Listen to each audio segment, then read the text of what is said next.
नमस्कार, आपण पाहत आहात अमरावती बुलेटिन. बातमीपत्रात आपलं स्वागत. सुरुवातीला एक नजर हेडलाईन्सवर.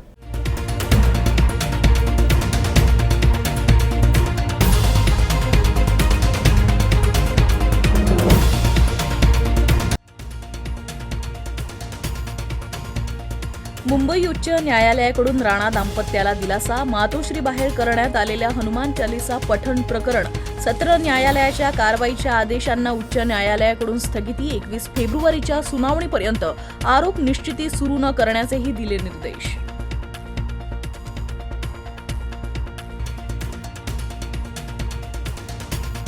आमच्यासोबत यायचं तर खरगेंना भेटा, अडचण काय? वंचित बहुजन आघाडीचे प्रकाश आंबेडकर यांना काँग्रेस नेते पृथ्वीराज चव्हाण यांचा थेट सवाल.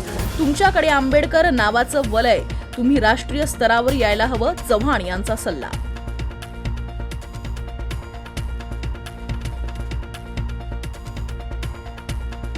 आणि अमरावती विद्यापीठात चाललंय तरी काय? विद्यापीठाच्या PhD पेट परीक्षा रखडल्या. सप्टेंबर 2022 नंतर परीक्षा झालीच नाही. नवसंशोधकांचं मोठं नुकसान. अमरावती विद्यापीठाचा भोंगळ कारभार चव्हाट्यावर.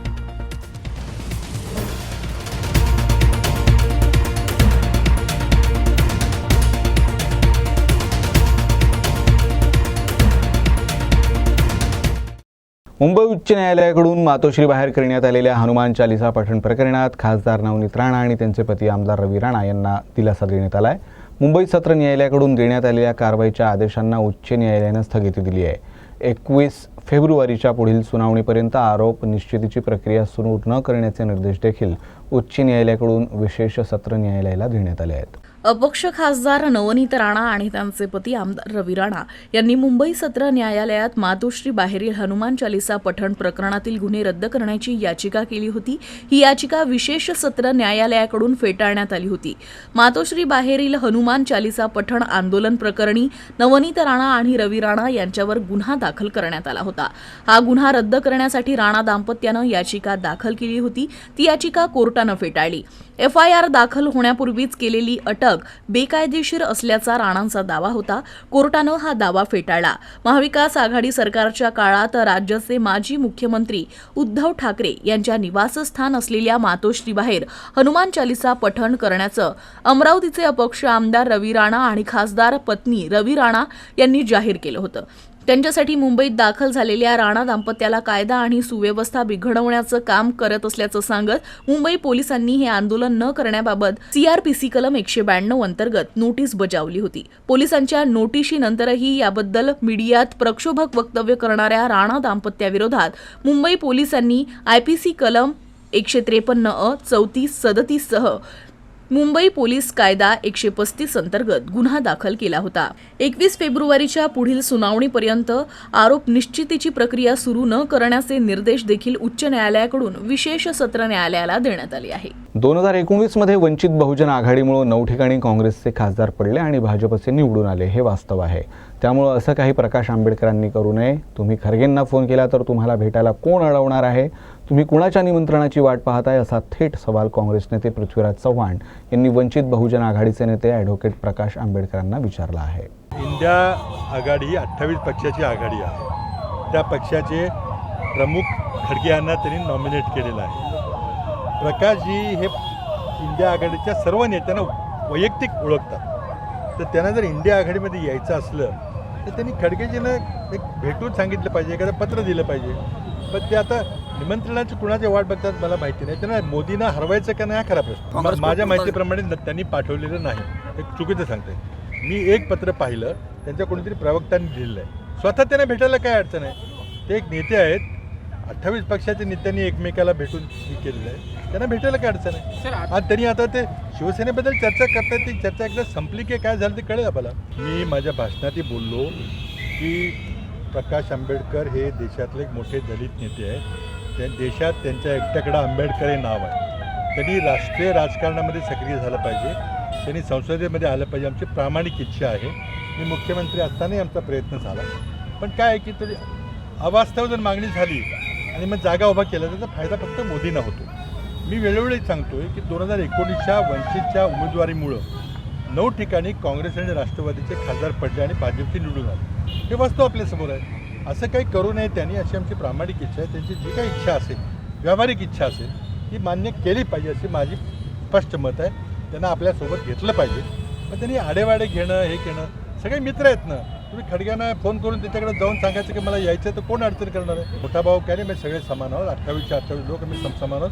ज्याची जिथे ताकद असेल तिथे त्याला जागा लढवायला विनंती केली. संत गाडगेबाबा अमरावती विद्यापीठात गेल्या 4 महिन्यांपासून आचार्य पदवी म्हणजेच PhD पूर्वपरीक्षा रखडल्या आहेत. नवसंशोधकांनी या परीक्षेसाठी आवश्यक त्या पूर्तता केल्यानंतरही सप्टेंबर 2023 पासून परीक्षा होत नसल्यानं विद्यापीठाचा कारभार नेमका कसा सुरू आहे हे स्पष्ट होत आहे.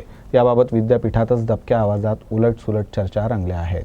दरवर्षी अमरावती, अकोला, बुलढाणा, वाशिम आणि यवतमाळ येथील 5ही जिल्ह्यात PhD पेट परीक्षेचे नियोजन केले जाते. गेल्या वेळेस सप्टेंबर 2022 मध्ये PhD पेट परीक्षा घेण्यात आली होती. आता सप्टेंबर 2023 मध्ये ही परीक्षा होणं अपेक्षित होतं.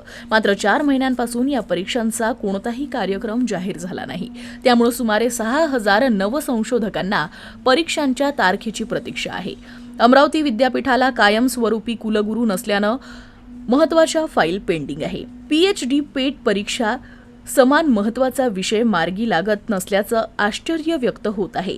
ही परीक्षा नेमकी कधी होणार? RRC बाबतही अनभिज्ञता दिसून येत आहे. UGCच्या नवीन धोरणानुसार PhD मध्ये काही नियमात बदल केले आहे. त्यानुसार प्रशासनानं दुरुस्ती केली आहे. कॉमर्स शाखेत काही जुजबी बदल झाले आहे. RRC पण झाल्या नाही. एकंदरीत PhD साठी आवश्यक त्या बाबींची पूर्तता करण्यात आली असून कुलगुरूंच्या स्वाक्षरीसाठी फाईल पाठवण्यात आली आहे. 1-2 दिवसात PhD पेट परीक्षेच्या तारखा जाहीर केल्या जाणार असल्याचं सांगितलं. अमरावती जिल्ह्यातल्या मोर्शी, चांदूर बाजार, तिवसा तालुक्यातील अनेक गावातील शेतकऱ्यांनी भाव चांगला मिळेल या हेतूनं कापसाची लागवड केली. सुरुवातीला पाऊसही चांगला पडला, मात्र शेवटच्या क्षणी अवकाळी पावसानं दगा दिला. आता कापूस उत्पादक शेतकऱ्यांसमोर नवं संकट उभं झालं आहे. मजूर मिळत नसल्यानं अनेक ठिकाणी कापूस झाडालाच असल्याचं चित्र आहे.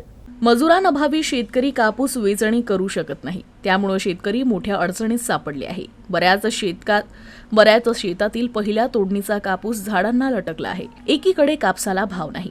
पहिल्या तोडणीपासून कापूस झाडाला लटकला असल्यामुळे शेतातील कापसाचे बोंड फुटून पांढरे सोने वाळून वजनात घट होत आहे. अशा दुहेरी संकटात शेतकरी अडकला आहे. राजुरा तालुक्यातील बहुतांश शेतकरी कापसाच्या वेचणीकरिता मजुरांना शोधण्यासाठी भटकंती करत आहे. प्रति किलो 10 रुपये दर देऊन सुद्धा मजूर वेचणीकरिता मिळत नाही. मजुरांना शेतात जाणं येण्याकरिता ऑटो आणि कापूस गाठीकरिता वाहन उपलब्ध करून द्यावे लागते. एवढी सवलत असून सुद्धा मजूर मिळत नाही, अशी बिकट परिस्थिती शेतकऱ्यांची झाली आहे. मजुरांना शासनाच्या 100 रुपयात 35 किलो धान्य मिळत असल्यानं कामाला जाण्यासाठी उत्सुकता संपुष्टात आली असल्याचं म्हटलं जात आहे. सुमारे 3 महिन्यांपासून कापूस झाडाला लटकत असल्याचं पाहून शेतकऱ्यांच्या डोळ्यात अश्रू येत आहे. संत गाडगेबाबा अमरावती विद्यापीठाच्या 9व्या कुलगुरुपदासाठी शॉर्ट लिस्टनुसार 43 उमेदवारांपैकी अंतिम 5 नावं निश्चित झाली आहेत. या उमेदवारांना 20 जानेवारी रोजी मुलाखतीसाठी बोलावण्यात आलं. मात्र या यादीत अमरावती विद्यापीठांतर्गत एकाही व्यक्तीचं नाव कुलगुरुपदासाठी पात्र नाही का, असा सवाल विविध राजकीय, विद्यार्थी आणि शैक्षणिक संघटनांनी केला आहे. या संदर्भात त्यांनी राज्यपालांकडे तक्रार केली आहे. आजचा पत्रकार परिषदेचा मुख्य विषय विद्यापीठाशी निगडीत आहे. म्हणजे अमरावती विद्यापीठाच्या कुलगुरुपदासाठीची जी निवडणूक प्रक्रिया चालू आहे, ती निवडणूक प्रक्रियाच मुळात दोषपूर्ण आहे. म्हणजे त्याच्यात सेवानिवृत्त झालेल्या प्राध्यापकांचा सुद्धा समावेश करण्यात आला. जवळपास 100 लोकांच्या जवळपास त्याच्यात फॉर्म भरण्यात आले होते. त्याच्यातून शॉर्टलिस्टमध्ये 43 लोक झाले.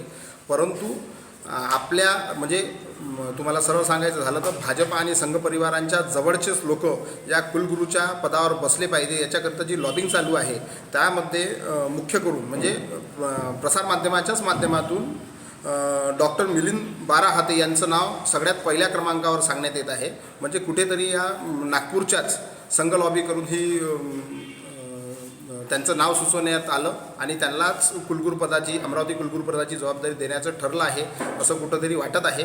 याच्यात मुख्य म्हणजे चुकीच्या पद्धतीने जे डॉक्टर AM महाजन जे जळगावातून आलेले आहे, त्यांची मागेच 31/12/2023लाच ते सेवानिवृत्त झाले असतानाही त्यांना त्या पदाची मुलाखत देण्याकरिता लावली. म्हणजे आपल्या अमरावतीला योग्य उमेदवार नव्हते का, म्हणजे जवळपास आपल्या इथे अमरावतीतून 5-6 लोकांना त्याच्यात शॉर्टलिस्ट केली असतानाही अमरावतीतल्या एकाही उमेदवाराला त्याच्यात त्यांनी पात्र समजलं नाही.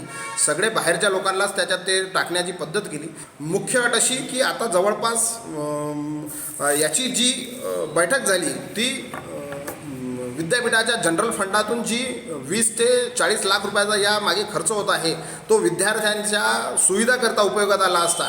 म्हणजे विद्यापीठ असताना पुणा विद्यापीठ आहे, मुंबई विद्यापीठ आहे, राजभवन आहे, इथे या 5 लोकांची मुलाखत घेतली असती तर ती विद्यार्थ्यांच्या ज्या संत गाडगेबाबा विद्यापीठाच्या नावाने आपण चालतो आहे या विद्यापीठाचा अपयोग खर्च हा 20 ते 40 लाख रुपये हे लोक करत आहे. त्याच्या विरोधात आम्ही युथ काँग्रेसच्या वतीने येत्या काळात हल्लाबोल करू आणि ही वाचा फोडण्याचं काम आज युथ काँग्रेसच्या वतीने होत आहे. अमरावती बुलेटिनमध्ये वेळ झाली विश्रांतीची. तुम्ही पाहत राहा यूपसीएन news. Gold silver update. Trimurti gold and silver house. शुद्धता ही परंपरा. गोल्ड एवं सिल्वर के निर्माता एवं विक्रेता 1968 से आपकी सेवा में. हमारा पता सराफा बाजार अमरावती.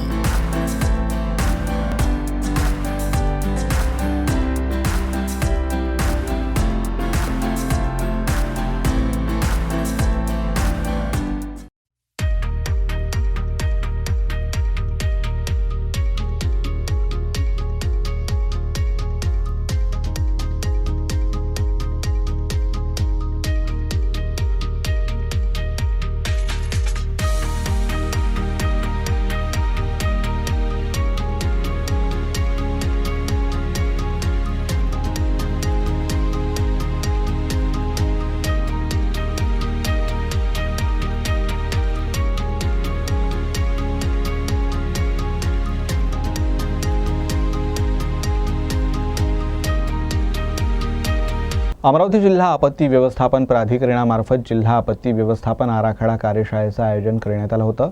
कार्यशाळेला जिल्ह्यातील सर्व तहसील कार्यालयातील नायब तहसीलदार, गटविकास अधिकारी, पंचायत समिती, नैसर्गिक आपत्ती व्यवस्थापन विभागातील कर्मचारी उपस्थित होते. या कार्यशाळेत निवासी उपजिल्हाधिकारी डॉक्टर विवेक घोडके, तहसीलदार, जिल्हा आपत्ती व्यवस्थापन अधिकारी आणि प्रकल्प समन्वयक यांनी मार्गदर्शन केलं.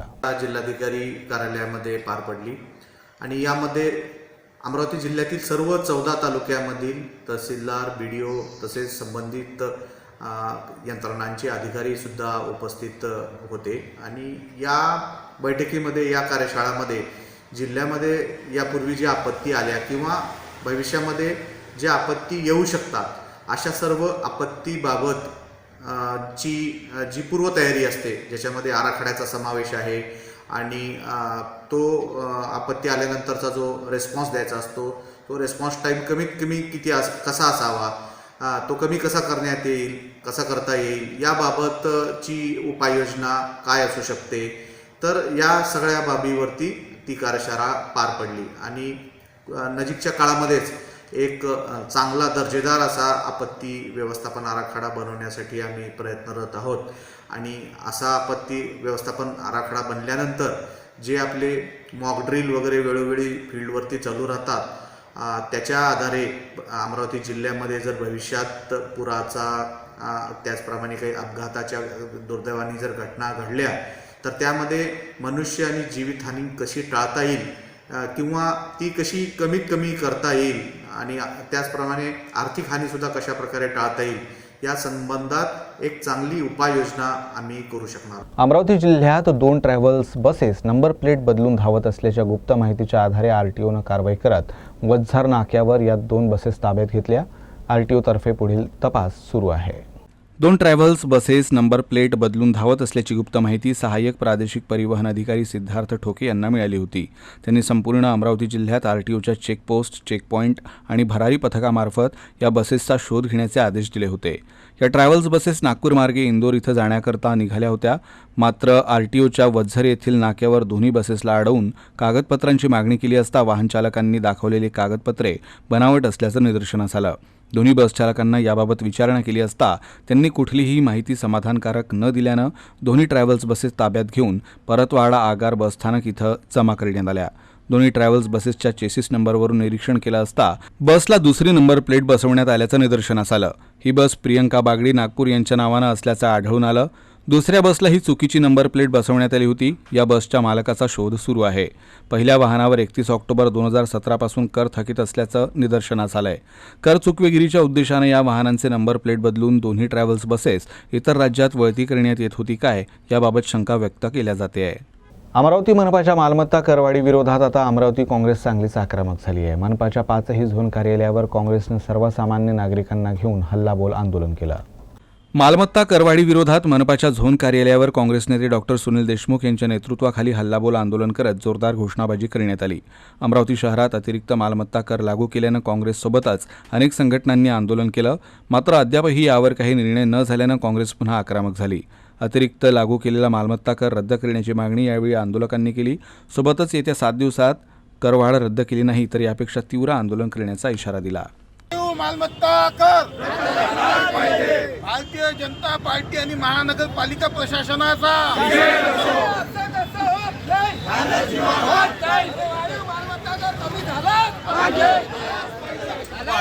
केंद्रात सत्ता भाजपची, महाराष्ट्रात सत्ता भाजपाची, मनपात सत्ता जो करवाढ आहे हा महानगरपालिका जुना टॅक्सवर तोच लागू करा. तुमच्या संघाच्या आंदोलन धडा शिकवल्याशिवाय जनता राहणार नाही. काँग्रेस पक्षाचा प्रतिकूल हवामान आणि अवकाळी पावसाचा फटका बसल्यानं यंदा हिवाळ्यातही भाज्यांची पुरेशी प्रमाणात आवक झाली नाहीये. त्यामुळे भाज्यांचे भाव वाढत आहेत. जिल्ह्यात गावरानी गाजर बाजारात विक्रीसाठी आले आहेत. गाजराची आवक वाढली आहे, त्यामुळे दरातही घसरण झाली आहे. दोडके, गवार, वांग्याच्या दरात वाढ मात्र कायम आहे. वांग्याची विक्री 60 रुपये किलोपेक्षा जास्त होते आहे. जिल्ह्यातील शेतकऱ्यांनी पेरणी केलेला नवीन कांदा अद्याप बाजारात आला नाहीये. दोडके, वांगे आणि गवाराचे दर वाढले आहेत. याशिवाय लसूण, अद्रक आदींचे भावही चांगलेच वाढले आहेत. त्यामुळे वाढत्या दरामुळे गृहिणींचं बजेट कोलमडलं आहे. भाजी बाजारात 30 रुपये किलोनं आलूची विक्री करण्यात येते आहे.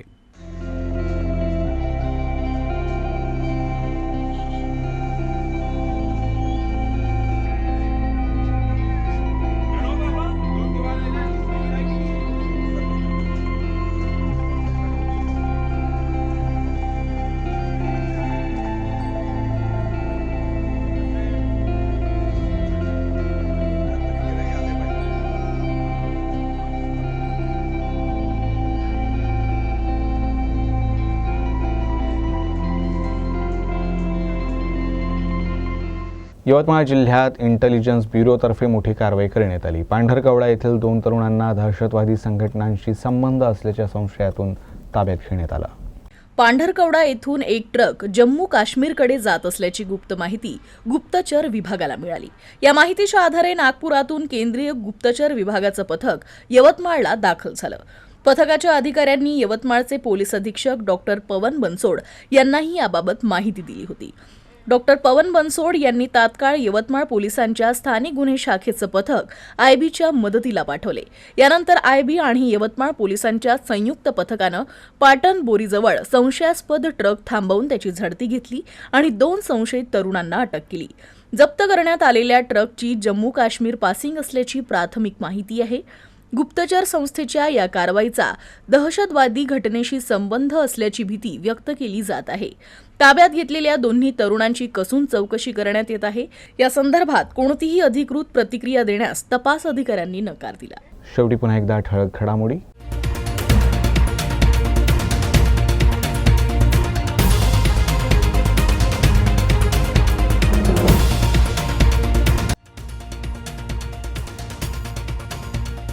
मुंबई उच्च न्यायालयाकडून राणा दाम्पत्याला दिलासा. मातोश्रीबाहेर करण्यात आलेल्या हनुमान चालीसा पठण प्रकरण सत्र न्यायालयाच्या कारवाईच्या आदेशांना उच्च न्यायालयाकडून स्थगिती. 21 फेब्रुवारीच्या सुनावणीपर्यंत आरोप निश्चिती सुरू न करण्याचेही दिले निर्देश.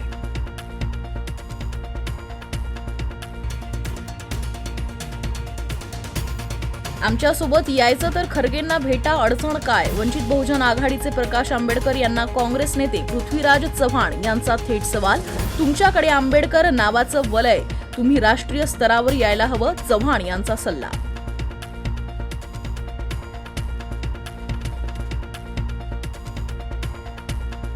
आणि अमरावती विद्यापीठात चाललंय तरी काय? विद्यापीठाच्या PhD पेट परीक्षा रखडल्या. सप्टेंबर 2022 नंतर परीक्षा झालीच नाही.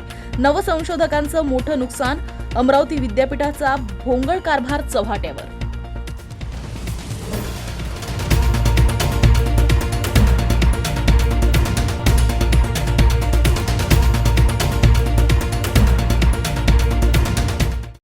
या बातमीपत्रात बस इतकाच. तुम्ही पाहत राहा अमरावती बुलेटिन. नमस्कार.